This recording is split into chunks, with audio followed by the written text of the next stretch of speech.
Hey everybody, welcome to episode number 58 of Drum Education Live. And today we have the amazing John Gill, and he's on drums.com right behind him. Yes. Well, John, thank you very much for accepting our invitation. And let's start. Kira, you start today with your first question. I am going to ask you a question that we ask a lot of our guests, which is, what do you think is missing from drum education today, if anything? Well, that's a really good question. I think one thing that's missing, and you're going to think this is really a strange answer, but musicianship. And the reason I'm saying that is that, think about it. We refer to ourselves, I mean, many of us do, as drummers, right? And I made that mistake, once in an ear training course. And I said to the professor, I'm not a singer. And she said to me, I said, I'm not a singer, I'm a drummer. And she said, no, you're a musician, and drums are your instrument of choice. So that I still think about that a lot. I mean, that really, the light bulb went on, okay? I guess we've all heard the jokes like, four musicians and the drummer, stuff like that. But I know one thing going through music college was having to take piano and theory and harmony and ear training and all this. You get a little bit different understanding of what music really is, especially, song form and composition. So when people ask me, what do you do? I'm a musician. Oh, what do you play? I play the drums. And I really think in drum education, we see so much focus on technique. We see it on grooves, we see it on fills. But what about musicianship? What about understanding the form of a song? Understanding, like you mentioned about reading today on Instagram, about how to read a chart. Looking at that chart really as a roadmap. And if we're doing a drum fill, let's putting the directional signal on. We're going to make a turn from the verse going into the chorus. So I think there should be a lot more stress. And I know some instructors and some platforms have that out there. But I think that's one thing that I try to do, in teaching, is work with my students to be more well-rounded musicians, is what it is. And actually get them into transcribing and writing their own charts. So as a means of communication. So I think that's one thing that is really, really important. And everything, the rudiments definitely are important. The grooves are important. The fills, playing in time really solidly is really important. Not rushing when you're coming out of a fill, but looking at holistically musicianship. I think that's what's missing in there. Do you think we should encourage our students to learn another instrument, like the piano, for example? Absolutely. We had to learn piano at Berklee, and it was Berklee keyboard method, they called it. And one of the things it did, other than frustrate the hell out of me, was realizing what it's like to be back in the student's chair, and always remembering that. And it really came about with left-hand coordination. I'm mainly right-handed, so I could run my scales and play my chords really well with the right hand, but getting the left hand in there, working, doing something independently, it's just like what we're doing in drumming. We have the weaker side, as Don Famularo wrote the great book about, okay? It was the same thing with me with the left hand, and my piano professor kept telling me, slower with it, which is what we all tell our students, go a little bit slower, break it down, the section you're having a problem with, work on that, work through it, and then come out of it, So yeah, I think piano is really important. They gave us an exam, on theory, on entering, and they would see where your theory was, and I didn't do that well. I did well on reading, but I didn't know treble clef, I didn't know bass clef, chord composition, So coming out of that, I would never ever say I'm a piano player, but I'm still working on it. I work on that, every evening. I'm doing an online course right now, and it's a skill I think that's really important. It gives you, not only puts you back in the student's chair, but it gives you a greater understanding about how music is composed. Excellent. Yeah. Kira? Can you tell us about when you went to Berklee, that time, how old you were, what you were feeling? Is that always something that you wanted to do? Yeah, so it's really, it's you know, rather unusual. I graduated in 2019, magna cum laude from Berkeley. And the journey started actually, now it's like 7 years ago. And I wanted to get some type of accreditation, other than studying with teachers privately. So I started, well, they still have a certificate program, and it was in drumming. So I started out with Yoron Israel. He's the chair at Berklee Percussion. I took a basic drum course with him, and then I went on to rock drumming with Morgenstein, and then I studied funk with Jim Payne, and then decided to take another course. I took a course in Afro-Cuban with Walker. He's a professor at Berkeley and a two-time Grammy winner. So I had those courses plus a rock history course under my belt. And my rock history professor said, you should apply to go for a degree. And I said, well, a little bit later in life, should I really be doing this? He goes, yeah. He goes, don't limit yourself. So I needed a couple of recommendations, one from faculty. So he did the recommendation for me. And, I had to send in, my transcripts for my other degree, and which is really weird. They wanted proof that I graduated from high school, and I have a master's degree. So I said, well, yeah, I'll get a letter that I graduated from high school. But the acceptance letter came in, and I started the journey. I had 48 credits under my belt, so I had another 72 to do. And I did the whole degree online, actually. I would have loved to have gone to Boston, but life is kind of like in the way, and also finances. On campus, for example, it'll cost $250,000 for a 4-year degree at Berkeley. If you're doing it online, it's $60,000 plus yearbooks. So there's a considerable price difference, Yeah. And basically it's the same degree. You have to really have a lot of, I guess, determination, because a lot of it you're on your own. You're doing the curriculum.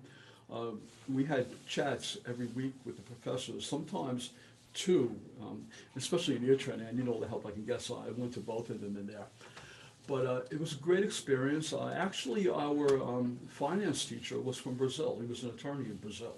Okay. It was interesting. So you get to meet professors that are not only on campus, but you have professors that are teaching in other parts of the world. So during the experience with the law courses and copyright, there were 5 lawyers that I studied with. My degree is in music business, but with the minor, the instrument is drums that I specialized in. So it was a great experience, life-changing, really, it really was, And again, they advise you to take no more than 3 courses. Each course is between 10 and 12 hours per week to work on. And all your assignments, they're all due at the same time, which is kind of crazy. It's like 12 midnight, all the assignments are due. If you're late, you drop a grade. And if you don't post something within 2 weeks rather, it's called administrative dismissal. And it doesn't matter where you are, you're gone.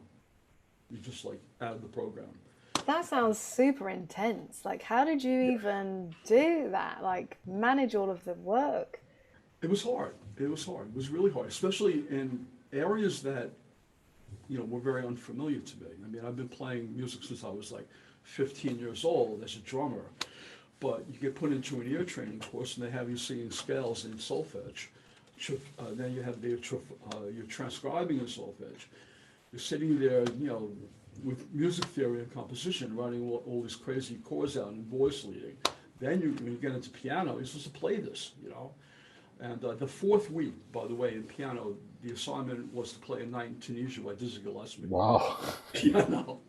So, yeah, it was intense, but, it's a matter of discipline, and I think that's what music is really all about. It's taking the time and using your time wisely. If you're going to be practicing or working on something, making sure that you're totally focused on that, eliminate as much distraction as possible, and then also take breaks. So the hard thing was in piano was what I call the dreaded Monday morning email, because you get your grade, and if it wasn't, to standard, you had to repeat. Plus, we had all the work for that week to do, plus the performances. So we were doing in the performance courses a minimum of 2 performances a week. Plus, you had, in the business courses, you had sing that the first week in copyright, we're writing a legal brief, analyzing a Supreme Court decision on a copyright decision. So they'd like throw you like right into it, But I managed to get through it.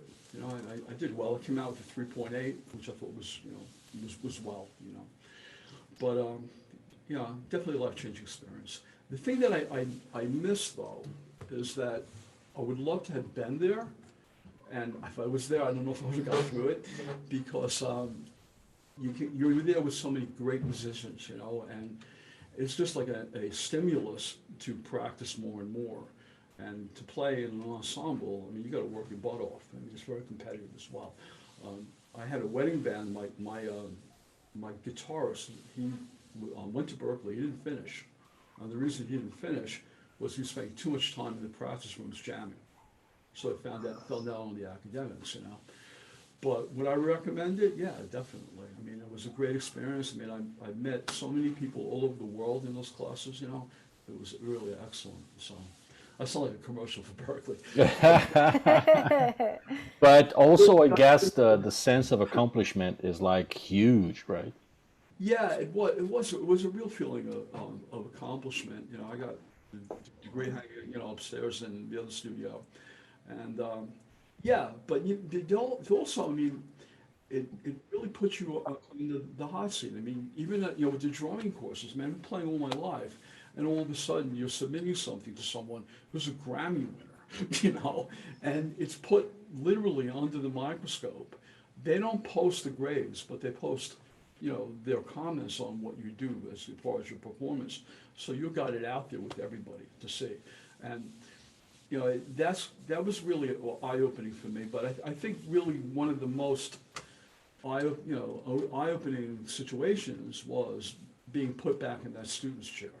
And then realizing, when I have a student coming in and they're having problems doing the doubles, there's a challenge there, okay? Or, putting a ghost note in with the left hand. Well, me giving them the advice that was given to me, obviously to slow down and to know what they're going through, to have that empathy there, And I'm not saying all the professors had that. I mean, not to name anybody, but, one was pretty brutal, as far as the comments and as far as like, do it over, submit it again, it's not acceptable, And frustrating, yeah, but what it teaches you is that there's a certain standard. And I think when you're going out on a gig and to play, you have to represent that standard. I mean, that you're going out as a pro. You're getting paid, you're a pro. You're there early, you do what you have to do. You got to be likable out there, and that's the way you get called back. If you don't do any of those, well, guess what? You're not going to get the call back. And it's the same thing with Berklee. You're submitting something, it's not up to standard. Well, guess what? You're doing it again, and you'll keep doing it again until you get it right. And then everything would keep piling up, Yeah. Yeah, so that was a great learning experience for sure. Yeah. Cool. So this was later in life. What made you decide I want to be a drummer? Or even before that, why did you start playing the drums? Well, I always tell people because they found me. It sounds kind of weird, but I grew up as an only child. And I remember, living in a small cape on Long Island, and for some reason, I had drumsticks, and in the room there was a cast iron radiator, and I loved like going across like that and making all kinds of noise, and then dragging out my mom's Tupperware and pots and pans and hitting things, right? So I was amusing myself, and I was probably about 5 or 6 years old, and I woke up a Christmas morning, and there were not one, but two kids' drum sets there. Wow. And I was in heaven, right? One cousin came back from Germany from being in the service. The other cousin was living here. They didn't talk, and all of a sudden there were 2 drum sets there. So I literally destroyed both of them and continued to hit on things. And I was about 12 years old, and my dad took me to a music store, Sam Ash, and he bought me a used set of Gretsch drums. Signed me up for drum lessons with an instructor who was a jazz cat. I mean, the guy was like, he was really into jazz, and he had me playing along to Music Minus One, and then playing the syncopation book, you know. And after probably about 2 months of that, I looked at my dad and said, I don't want to do this anymore. I want to play rock and roll, man. So from that point on, I was the guy who had the big basement that had my friends come over, and we put bands together. You know, we wound up playing, you know, high school dances and bar mitzvahs and, you know, little things like that. And then from there, I graduated to playing in clubs underage. I was like 17. Like the thing the leader would say was, when the police come in, stay on the bandstand, don't get off.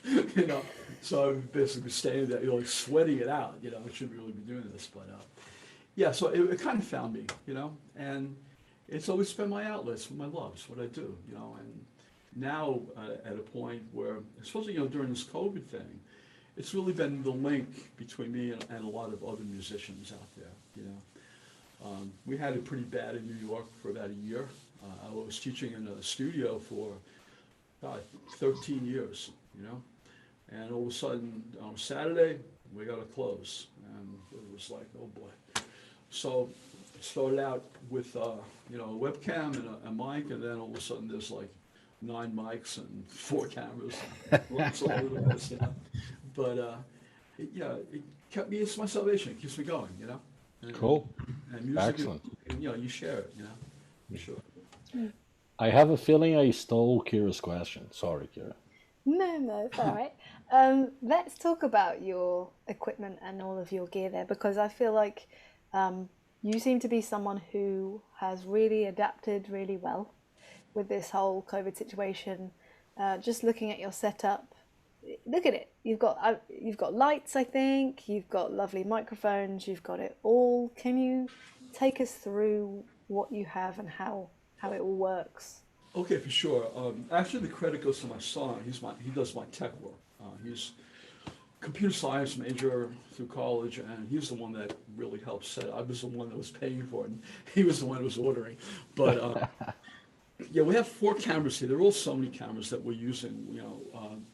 And the first camera that I'm on now is more of a straight shot, where I'm looking ahead at you guys, and there's a 32-inch monitor in front of me.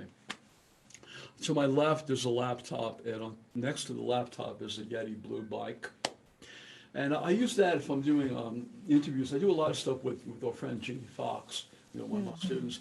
So rather than wearing the headset, like I'll use when I'm teaching, I'll use the Yeti. And I have a couple of small Bose power speakers behind me that are running into the laptop. That way, when I'm talking to you guys or I'm teaching, the audio from my students are coming through there. And I have a dial on there. I can bring the volume up or bring it down just by turning around. So then I go to the second camera, which gives me a full overhead shot here. You know, for my ride cymbal, I play all Sabian cymbals. Not an endorsed artist, just a guy that loves the cymbals, and that's what I play. I So like your red felts as well. yeah. Actually, I got them. I have well, God know him for many years. Dennis Rickey, he has the Long Island Drum Center, and he's kind enough. I get all my equipment from him, and he sent these up one day. He said, "Here, try them out," you know. So they top off my cymbals, and they match my shirt. Yeah. So when you change the shirt, you have to change the felt. Exactly. I know. Well, I have a purple shirt up, so I have to say, "Hey, some purple top." So then I go to another camera over here, which is going to give me a tight shot. Oh, that's so good. Yeah. Well, Oh my God. So I'm doing like pad work, and I'll throw the pad down there, and I'll do the pad work right there with that. So that's that cam on there. And then this one we're going to be playing with on Sunday a little bit more. This is my foot cam down here. So and the reason, it sounds crazy, but why do you have 2 different beaters on there? Yeah, I was going to ask that. I have 2 beaters on there because, like, when I'm teaching double bass, I'll say the white beater is my right foot, the black beater is my left foot. You play all the 8th notes with your right, and the E's and U's with your left. Okay, so that's why those 2 are on there. It affects the sound a bit, but I was saying to a student yesterday, maybe I'll put another white one on there and paint it blue or something, or red, get the sound even. And then I have a picture-in-picture. It's not actually. I'm not running the macro now, but I have normally that would be in the left corner, and it would be a lot larger. And that is basically the cam that's over here that will go into the bottom left-hand corner. So we're running 4 cameras. On Sunday, we're going to try something a little different. I want to get, I was watching Dave Weckl the other day, did a webinar, and he had a shot coming off from the side. I used to have a camera on my left, and I would use that mainly for the interviews. We're shooting out to the side, the backdrop was over there. But we decided to make it a little bit more personal by having a front shot. So we moved that camera up to the front. So what we're going to do, the switcher is a Blackmagic APO, so it accepts 4 inputs, HDMI inputs in there, and it records each channel separately. I'm writing this down. We're going to start doing some. Yeah, Blackmagic. yeah, So in a couple months, Kira's gonna have the same setup as John. I will credit you, John. I Okay, will credit you. send me an email, I'll give you a list, Yeah, this is the Blackmagic Mini Pro ISO. And ISO meaning that each of the cameras records separately. So what we're going to be doing, we're going to be working on some lesson packs. The reason I'm working on piano so much is I want to put some backing tracks together as well. So with this interface, each camera is separate, so it makes it a lot easier to do the editing. If you want to slip something in there, it's on a separate stream in there. So then the audio, we're running that through a Focusrite 18.0i, and then that, all the mics are going in there. And then we have something called a Focusrite Octapre. And what that does, it takes us out, it gives us, I think it's like 10 more inputs. So all the drums, I mean, the snare, and then I'm running 4 toms here, the other 4 tom back here. You get in trouble in Berklee, don't ever do this, okay? I have my music on my pad on there. You get reprimanded for not using a music stand, okay? So the drums are all mic'd. We have 2 overheads. We're running AKG mics. We're running 2 AKGs up on top. There's a truss that's running above me. The 2 overhead cameras are mounted there. The 2 overhead mics are coming off of mic stands. The cymbals are mounted below. I have AKG mics below the rise cymbal, below the hi-hat cymbal as well. And with my Space Ranger headset over here, when I'm playing to a track, what we did was we have Spotify going through a loopback system in a Focusrite. So it's going out online to the students, and it's also coming through my headset. And then there's a mic on here. Again, we're going to be switching that. We're going to be going, we have in-ears that I'm going to be using, and also a lapel mic, a lavalier mic, rather than putting all this. I just don't like playing with, this heavy thing on my head, But yeah, a lot of it was, trial and error, getting it to, we chose the Sony cameras rather than going with with GoPros or Zooms, because actually the two overheads, they have interchangeable lenses on there. So to get that shot, we have one lens on that's a little bit more wide shot, and then when we go to the tight, we've got a zoom lens on there. But we can change them whenever we want. It looks fab. It looks really good. It does. Yeah. And then, I mean, honestly, the other thing that I had a crash, one day with the laptop over here, and it was like, what do you do? So I had to start contacting everybody. We had a crash. We had to reschedule.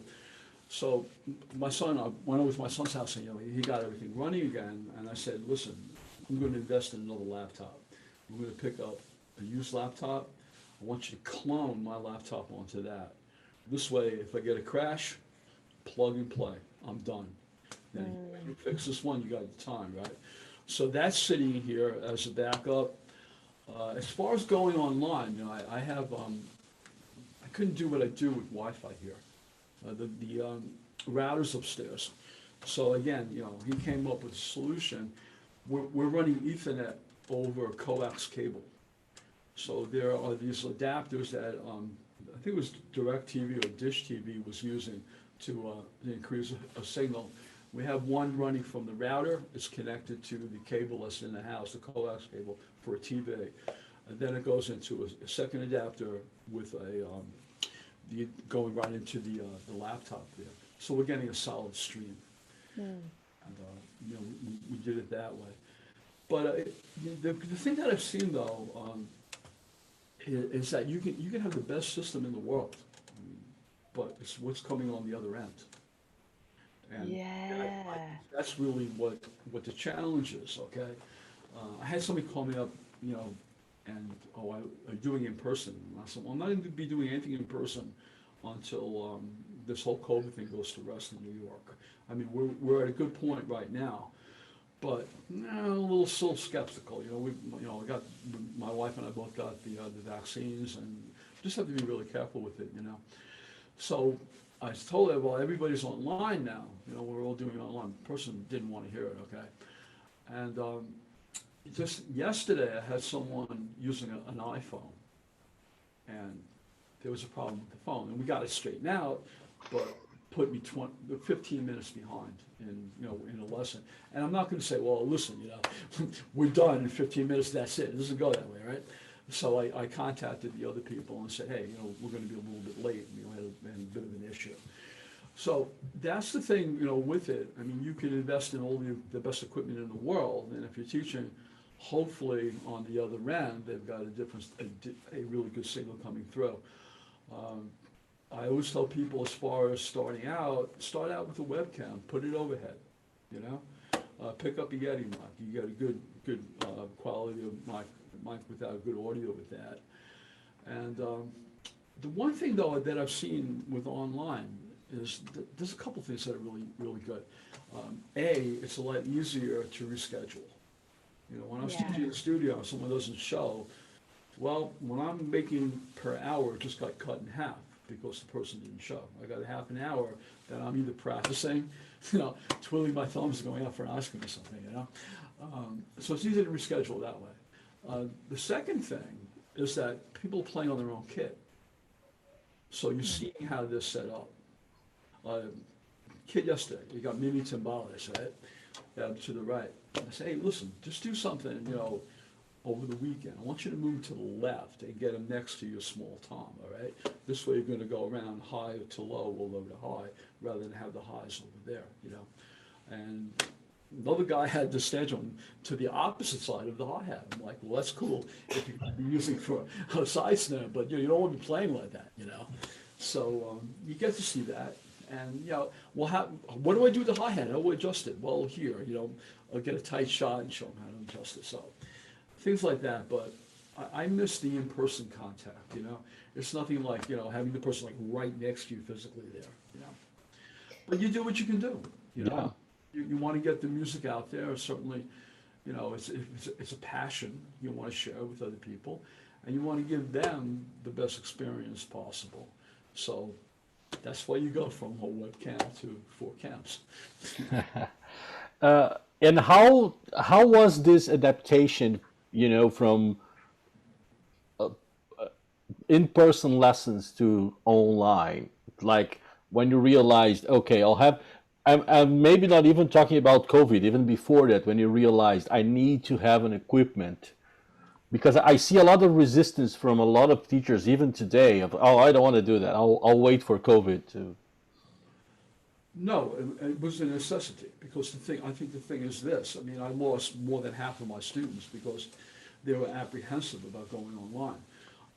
As far as me, I did it for like 6 years with Berklee. I mean, it was nothing new to me. I mean, I had with the drumming courses, we had one camera up on top, okay, and then we had an audio interface to play to the tracks, and then we had a lavalier mic on me, and we had to make sure that everything was captured, both feet and both hands, with that one camera position, okay.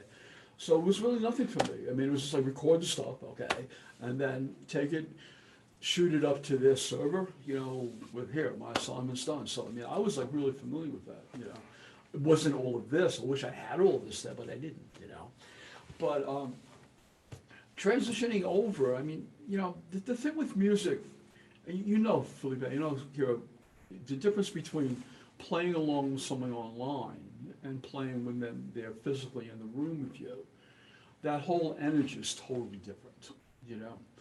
And then the other thing is that one of the things that you learn is that if I'm streaming music out and they're playing along to it, there's going to be a lag coming back.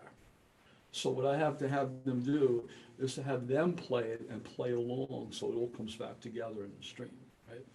But you don't really have the energy, you know. But again, if you love what you do, I mean, if I couldn't be doing this, I mean, I don't know what I'd be driving everybody crazy, you know, I don't know what I would be doing, you know. But again, like I said before, it's a calling, you know, and it's what you do. You know.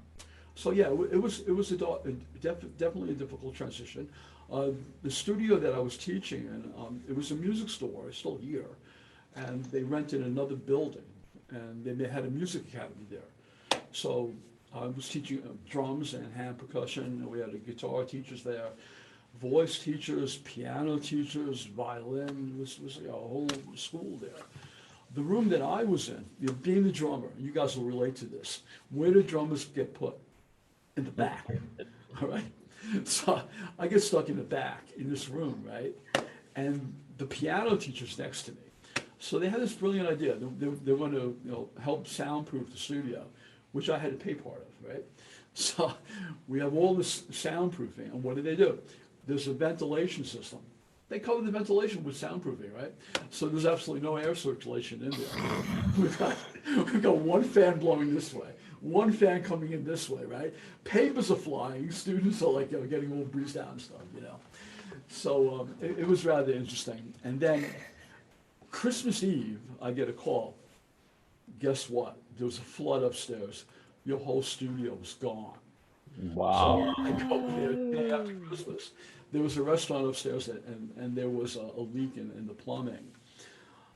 I walk in, and then it was like, they got my drums out of there, thank God. I have a 83 Tama Superstar kit in there, and a Premier kit as well. So thankfully, they got the drums out of there. But the place was shot. I mean, they had to like rip everything down. The studs, the carpeting, everything came out of there, you know. So, I mean, I was out of work for over a month, you know, waiting for the studio to get built again, you know. But, you know, things like that, you know, it's part of what you do, part of the business, man. Things happen, you know. So, but, yeah, again, getting back to your question, yeah, rather interesting transition, you know. But I know what the other thing I think is, though, I think if you have a relationship with people that you're teaching and they have confidence in you, they'll transition over. Mm. So half the people, I guess they didn't have confidence in me, but. No one, you know, some people don't have like you were saying, some people don't have the right equipment and can't, you know, feel a bit like. You know what it is too. I mean, I teach, you know, everybody, probably like from like, you know, 8 years up. I've got a college professor and a couple other, several other adults that I teach. And the thing is that in doing that, it's a big transition for them. There's a lot of doubt, you know, like what is this going to be like? You know, I'm going from sitting here next to the person to being online there, you know, so that comes into play. But again, having the confidence in you, and you know what, if sometimes you take the lesson out a little bit longer if you're not jammed, you know.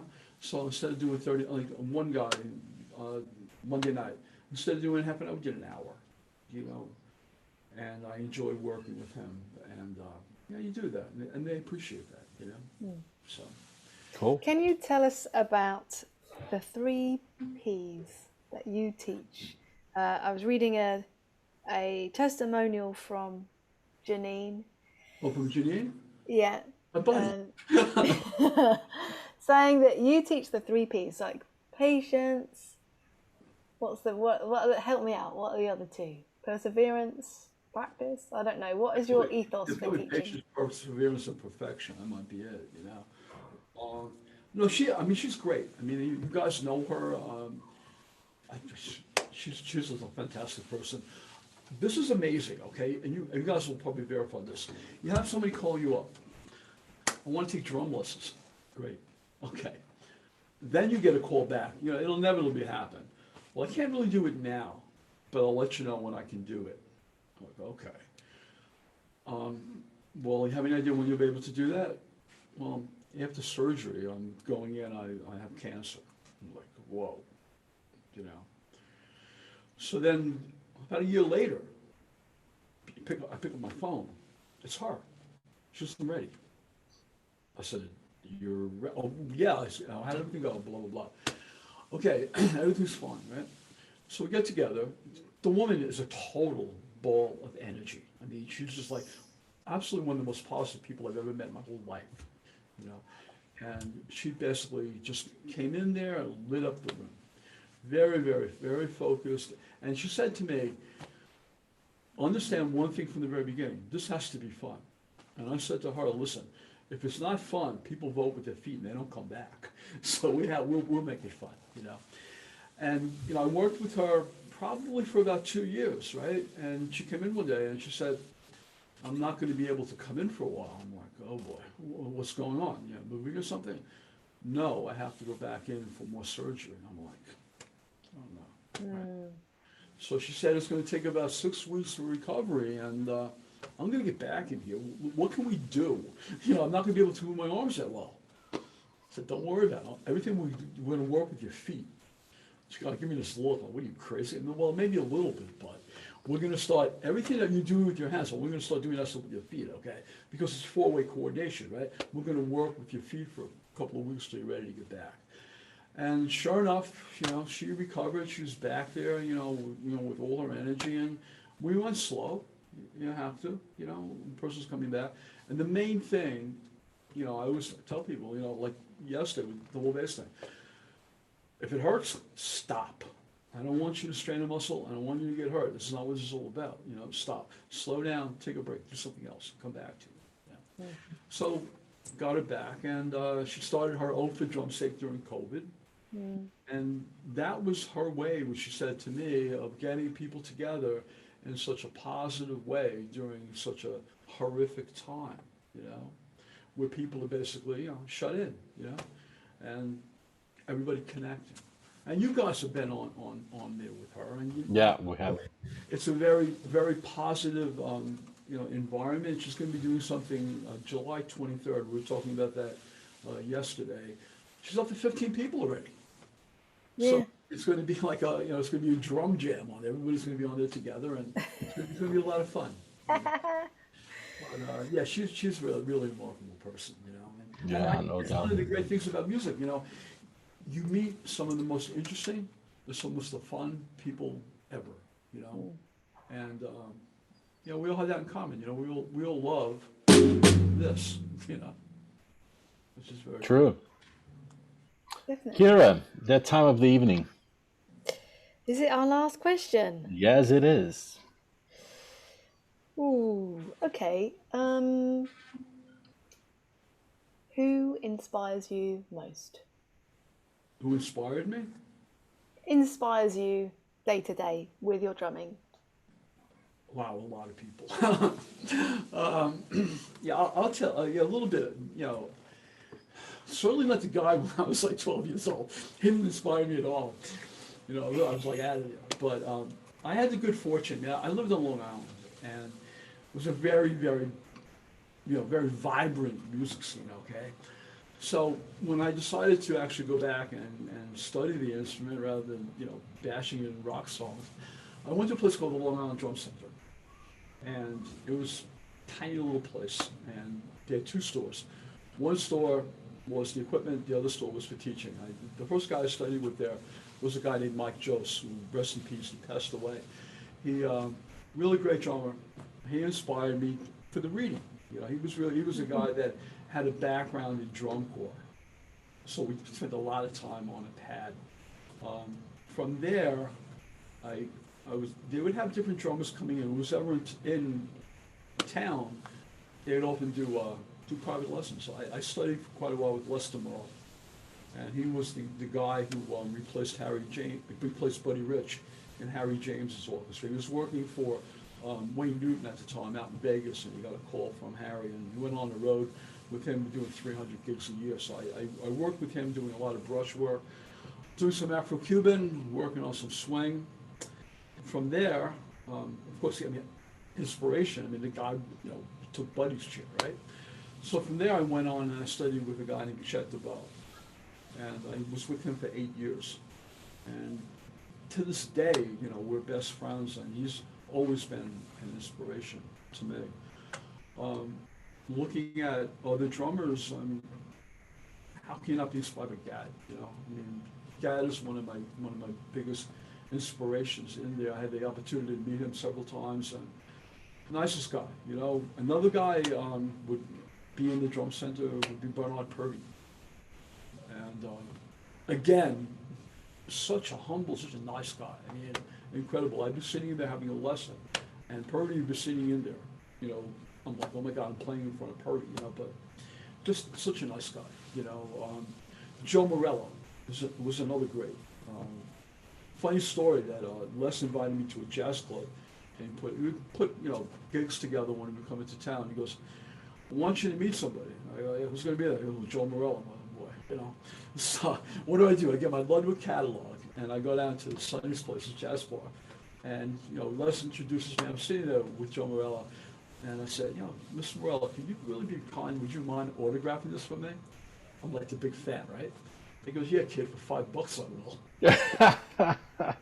But he was only kidding, But, incredible player, man. Again, Rod Morgenstein was another one, with the Jags and with Winger. I mean, I really loved Rod's playing and had the opportunity to study with him.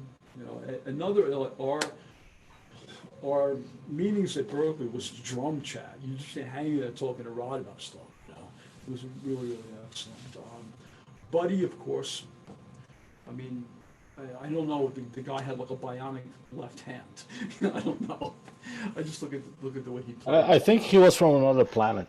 I think he was, yeah, absolutely. Definitely not of the human race. That's for sure.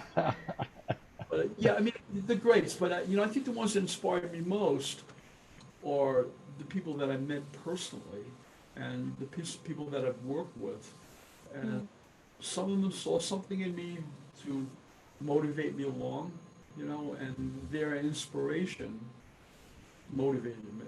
You're sitting there, you're learning from somebody, and you're realizing that the time that they put into learning the craft, and it's not a money thing, again, it's a sharing thing. They're sharing what they've learned, like with Dom. I mean, Dom's studying with older Grace, and Dom will share his experiences with us, So that's what we do, Exactly.